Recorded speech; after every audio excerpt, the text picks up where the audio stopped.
Salut, on va parler aujourd'hui de quelque chose qui me tient bien à cœur et j'espère bien que vous considérez important, vous aussi. Il s'agit de l'égalité des sexes.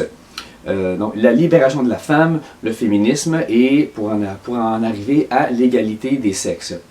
Il y a un aspect de ça auquel je crois la plupart des gens n'ont juste pas pensé et c'est là que j'interviens. Parce que c'est bien beau dire oui, c'est bon l'égalité des sexes. Si je ne fais que dire ça pendant 20 minutes, on n'avance pas, ça a déjà tout été dit. Donc, on va partir d'une théorie, d'une proposition que j'avance qui déjà ressort un peu de l'ordinaire, mais c'est pas là-dessus qu'on va s'arrêter. Je commence par soutenir que dans l'histoire de l'humanité, à travers laquelle la femme a dû se débattre pour réussir à obtenir ce qu'elle a aujourd'hui, eh bien, à travers l'histoire de l'humanité, à travers l'histoire de la misogynie et de la domination masculine et patriarcale, je maintiens, contrairement à la croyance populaire, que la femme n'est pas en bas de l'échelle, alors que l'homme est ici en haut. Je maintiens que la femme, elle est ici, à zéro. Alors que l'homme, lui, de son côté, il est en haut, bien sûr, mais il est également en bas. Donc la femme, elle est à zéro. Elle n'a ni droit aux avantages de l'homme, mais elle est également épargnée. Ces pires calamités qui, elles sont réservées également à l'homme. Donc, la femme en tant qu'objet, c'est le rôle auquel elle a été reléguée à travers l'histoire. Donc, le concept de la femme-objet, un objet, c'est quoi? C'est quelque chose qui fout rien. Tu l'entretiens, tu t'assures qu'il reste bien beau, bien plaisant, qu'il rend service. C'est sûr, c'est impensable que tu l'élèves au même niveau que toi. C'est sûr que c'est un objet, enfin non, ça se peut pas. Mais tu vas également te forcer pour lui épargner les mauvaises choses. Ben non, c'est quelque chose de beau, il faut le faire attention, faut le protéger. Donc c'est impensable qu'on fasse subir à notre objet les pires calamités qu'on peut s'imaginer. Donc, c'est de là que vient l'idée de garder la femme, non pas trop haute ni trop basse, mais exactement à zéro. C'est ça qui a motivé la misogynie à travers les âges. Pas de la rabaisser plus bas que terre, mais de la garder à zéro, la femme. Ceci dit, c'est tout à fait normal maintenant que la femme a vécu une grande libération, qu'on a fait des progrès immenses dans l'égalité des sexes. C'est tout à fait normal que les efforts qu'on a faits, c'est ceux qui font en sorte que la femme, elle a remonté. Elle est partie de zéro et elle s'est battue pour obtenir les beaux avantages qui sont ici, là. Et je sais, elle n'est pas rendue. Là. Il y a encore de l'effort à faire.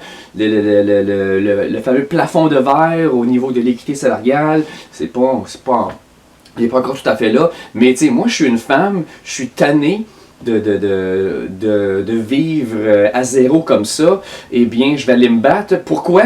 Pour obtenir les avantages qui sont au-dessus de moi. C'est normal. Moi aussi, je veux avoir accès à des beaux postes politiques, des postes dans le clergé, être payé à ma juste valeur.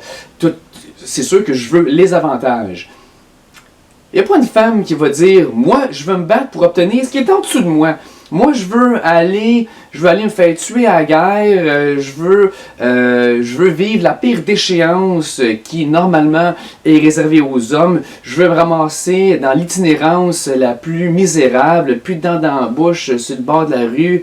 Avez-vous trentaine, monsieur? » C'est là où je vais en venir avec les pires affres de l'humanité qui sont d'habitude réservées à l'homme. Et c'est vrai, en passant statistiquement, écoute, je dis pas qu'il n'y en a pas des femmes itinérantes, mais c'est majoritairement toujours des hommes qui, dans notre société, est destiné à réussir quand on regarde l'histoire. c'est l'homme. Mais qui est destiné à mourir dans la dèche, complètement ignoré, plus bas que terre, c'est aussi l'homme. Donc, j'en reviens à ça. J'imagine mal une femme se battre pour obtenir des droits d'égalité, pour avoir droit à toute la déchéance qui est en dessous de elle. Mesdames, on vous a privé de belles choses à travers l'histoire, mais en théorie, on vous a également épargné toutes ces choses-là. Et là, j'espère que vous vous imaginez pas que je vais avancer, que mesdames, maintenant, vous méritez toute la déchéance qui est en dessous de vous. Non, je ne suis pas en train de dire ça. Il y a peut-être des hommes bien cyniques qui, au contraire, lors de la libération de la femme, ont avancé. Ah ouais, vous voulez être égal? Ben, rentrez. Allez vous faire tuer à la guerre, puis ramassez-vous dans la rue. Shame on you, les hommes qui ont pensé comme ça. C'est pas ça que je suis en train d'avancer. Pas dans la vraie vie, du moins. Où est-ce que je vais en venir? Maintenant qu'on a établi ça, que les femmes sont au milieu, elles se battent pour avoir ce qui est au-dessus, puis on ignore ce qui est en dessous. Où est-ce que je vais en venir avec tout ça? Peut-être que vous vous en doutez, vous connaissez mon dada, c'est le monde de la fiction. La littérature, les personnages fictifs. Dans cet univers-là, c'est permis d'aller explorer le destin de la femme en dessous de zéro. C'est très important d'aller explorer son rôle au-dessus, bien sûr, et ça, comme dans la vraie vie, on a fait des immenses progrès. Des personnages féminins très forts, puissants, dans des rôles intéressants, qui ne sont pas relégués qu'à la poupoune du héros ou la reine méchante qui ne fait qu'appuyer le roi méchant. Bon, des rôles vraiment intéressants féminins, là, il y en a. Ça a pris beaucoup de temps, mais là, on en a. Il ne s'agit que de penser à la princesse Leia, à Ripley dans Alien. Donc, on peut remercier Joss Whedon, entre autres, un créateur qui est responsable de beaucoup de personnages féminins très intéressants, très, très forts. Donc, élever la femme dans le monde de la fiction, on a réussi ça. Aussi bien que dans le vrai monde. Donc, encore une fois, il reste toujours du travail à faire, comme dans le vrai monde, mais au moins, le combat est amplement entamé.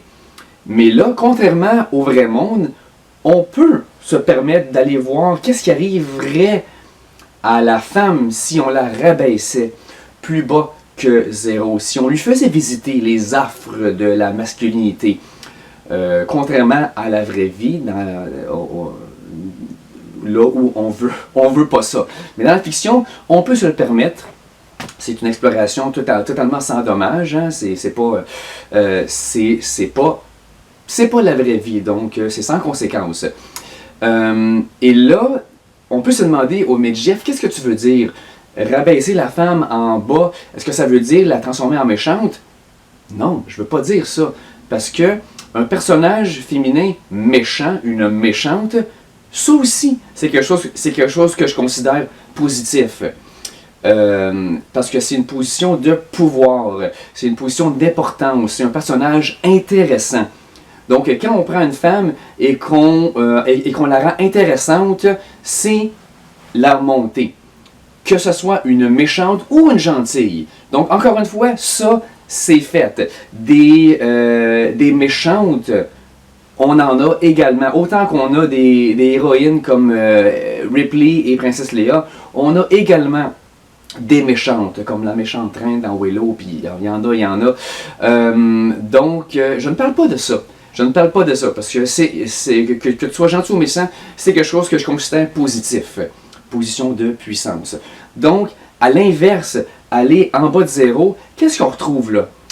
On retrouve plein de choses, mais on trouve un concept en particulier qui est vraiment celui duquel je veux parler aujourd'hui.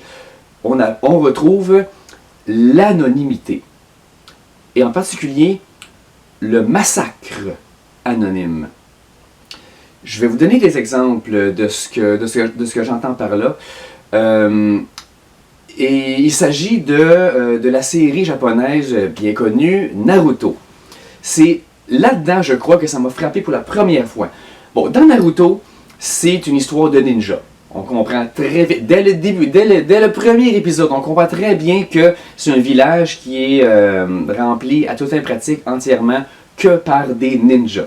Une culture de ninjas, dans laquelle il y a énormément de femmes. Les femmes sont aussi capables, aussi fortes, aussi bien entraînées que les hommes. Dès le début, on comprend que il va y avoir, tout au long de cette grande série épique, il va y avoir pratiquement autant de personnages féminins intéressants et puissants que de personnages masculins. C'est établi dès le début. Ça s'annonce être une belle grande série où l'égalité des sexes, elle se porte assez bien. Mais, à chaque fois qu'il y a une scène, c'est une trope qu'on retrouve dans tous les récits, il y a toujours une même scène qui revient, la scène du massacre. C'est-à-dire là où il y a un méchant. Pour prouver à quel point le méchant, il est badass, il se présente devant une armée de soldats qui vont lui tenir tête et lui, eh bien, il passe là-dedans comme dans du beurre. Tous les soldats ennemis, puis ils sont tous explosés en morceaux. Qu'il s'agisse d'un méchant qui vient décimer toute une force militaire pour prouver à quel point il est méchant, ou au contraire qu'il s'agisse du gentil. Le gentil qui arrive avec une mitraillette, puis qui est dans son moment, pas loin de la fin du film, là où il est rendu badass. Et là, le Rambo, il va descendre toute une légion de soldats ennemis qui, eux, sont méchants. Donc, que ce soit un méchant qui descend plein de gentils ou un gentil qui extermine plein de méchants, dans les deux cas, on a une force, très souvent militaire, totalement anonyme, qui se fait exploser la figure. Et ça, c'est une des pires humiliations qu'on peut faire subir à un personnage, c'est-à-dire de le faire mourir dans l'anonymat, comme ça. Ce personnage-là était là pour une job, pour une raison, il était là pour se battre, pour tenir tête à quelqu'un qu'il considère comme son ennemi, et il meurt dans la pire des incompétences, dans la pire des humiliations de l'anonymat. Eh bien, ces rôles-là, c'est toujours des hommes.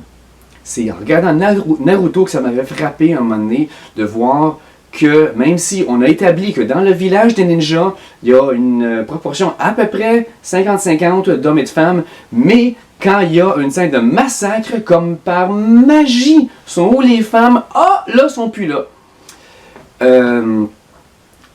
Et également, quand c'est le gentil qui va aller descendre un paquet de méchants, eh bien là, les méchants, encore une fois, sont où les femmes? Il n'y en a pas des femmes méchantes, c'est des hommes anonymes qu'on va exploser.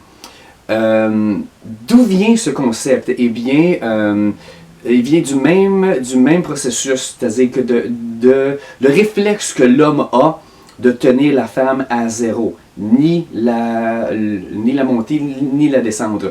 Parce que ça a pris un sérieux bout de temps.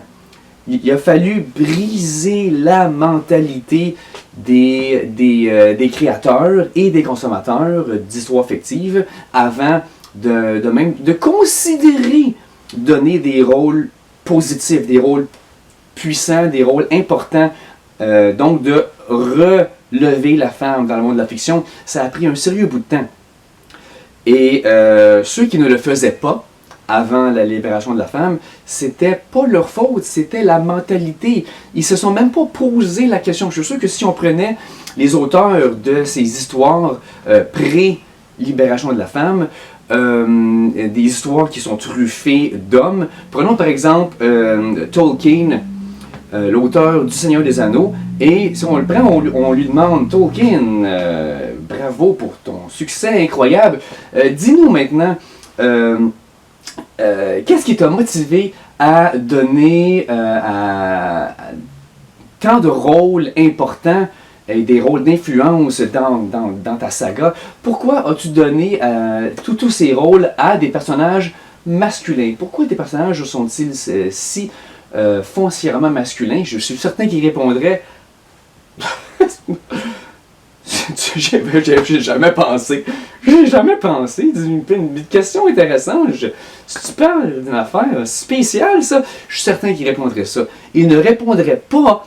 Mais voyons, qu'osez-vous avancer là? La place de la femme, c'est moi j'ai pris une décision consciente de laisser la femme à l'écart de ma saga. Donc je suis certain qu'il n'y a même pas pensé.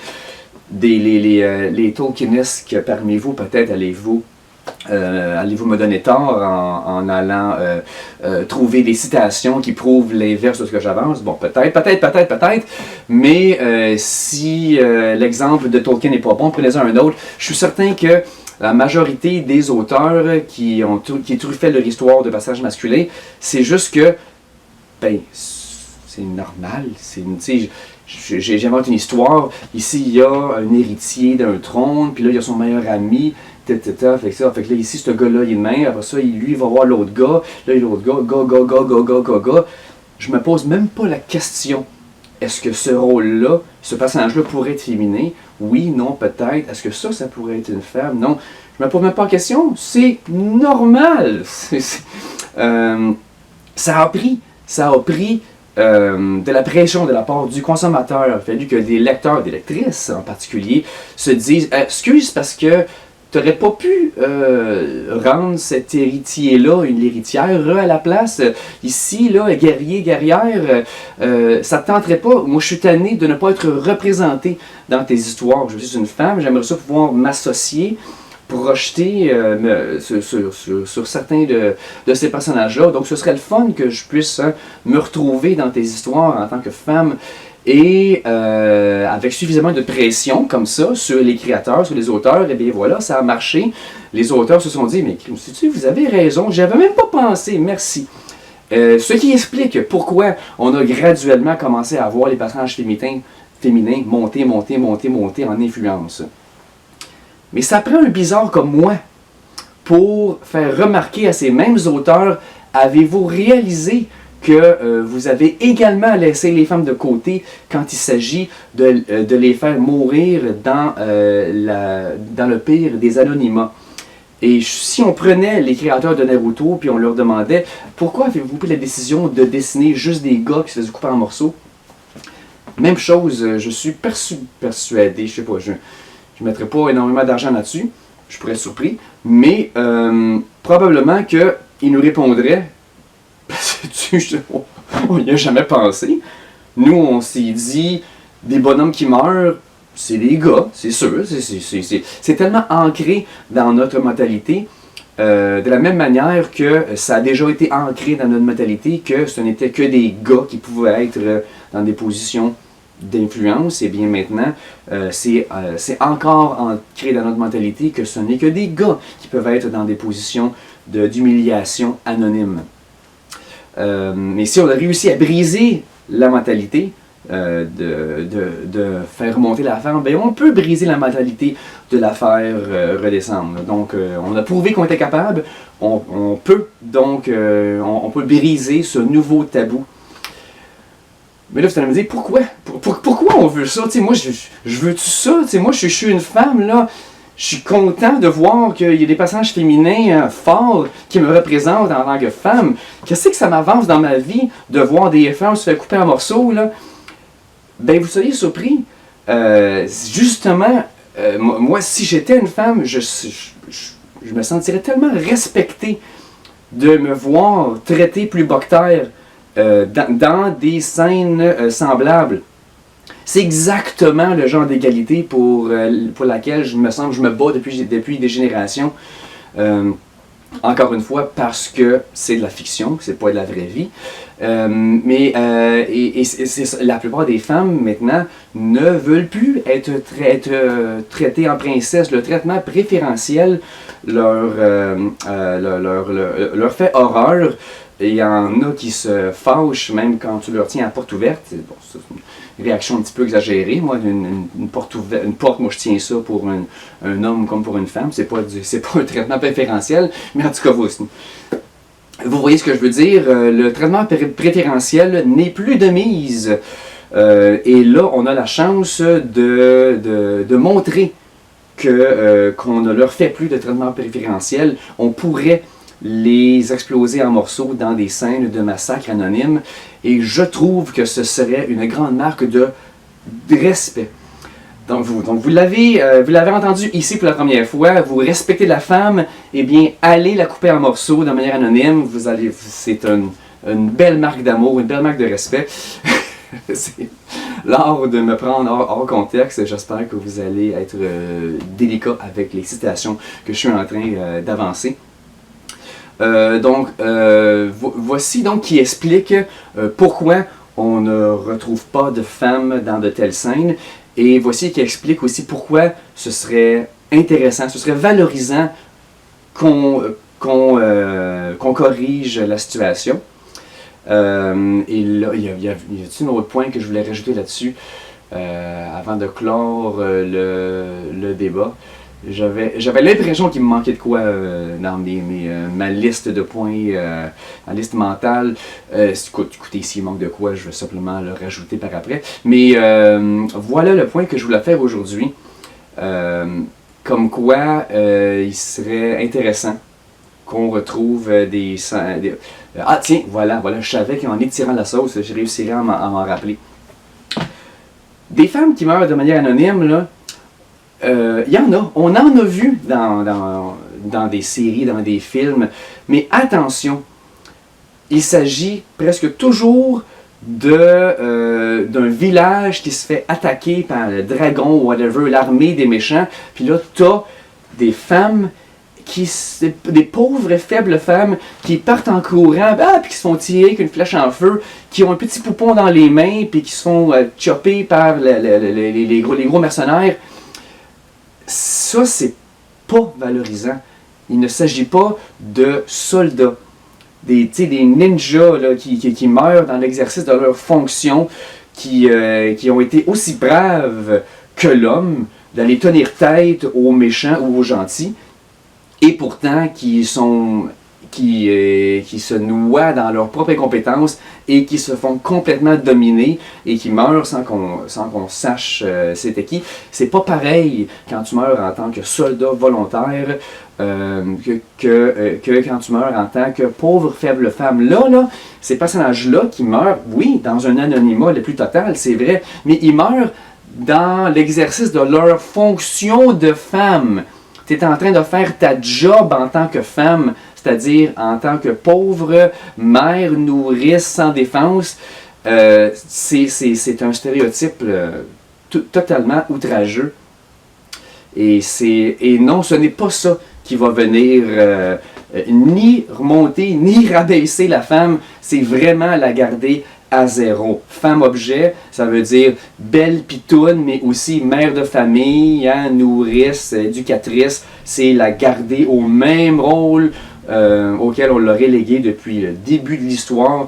Donc, de faire mourir une femme dans ces situations-là de manière anonyme, c'est pas ça qui l'a fait visiter les affres de l'humanité, c'est la garder. Je maintiens que c'est la garder à son niveau zéro. Ça compte pas.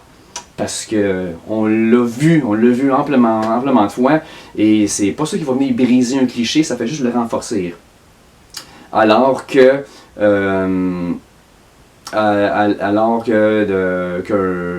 qu'un soldat qui meurt de manière anonyme, ça c'est innovateur.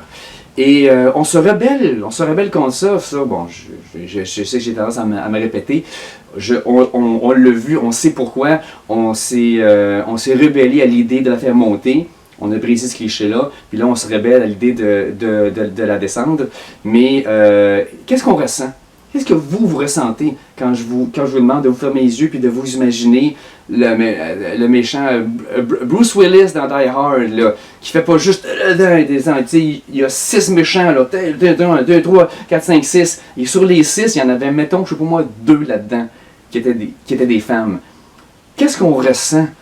On se rebelle contre ça. Mais oui, mais ça n'a pas de bon sens. C'était des femmes, là.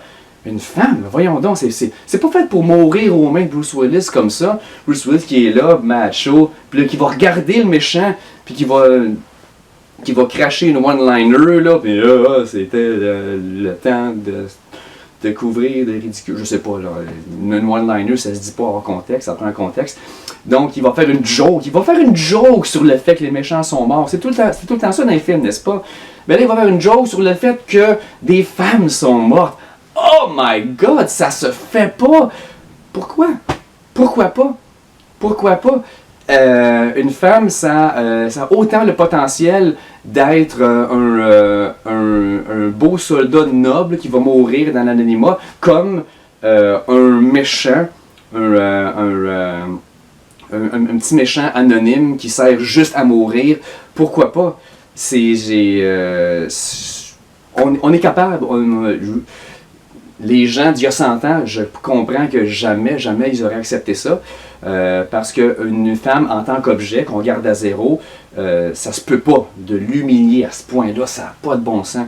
Mais là, dans le monde de la fiction, là où on est rendu aujourd'hui, pourquoi pas, ce serait une grande preuve d'égalité que de réussir à faire, à en venir à ça. Il y a une émission. On dirait que j'ai cette émission-là en tête énormément ces temps-ci.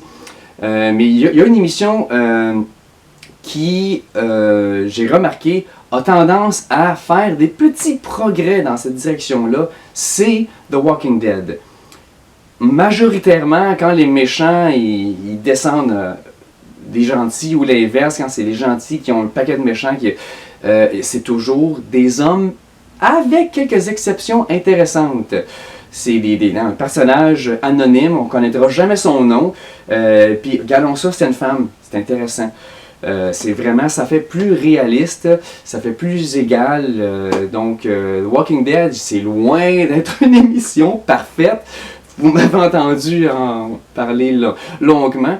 Mais chapeau pas pour avoir brisé le cliché, loin de là, mais pour faire les premiers pas. Je suis très curieux que vous me donniez d'autres exemples. Est-ce qu'il y a d'autres films, d'autres séries qui eux aussi ont commencé à briser ce fameux cliché? Donc, merci de m'avoir écouté. Comme d'habitude, sentez-vous bien libre de me supporter, de vous abonner. Ça fait toujours bien du plaisir d'avoir une discussion aller-retour. À la prochaine. Bye bye.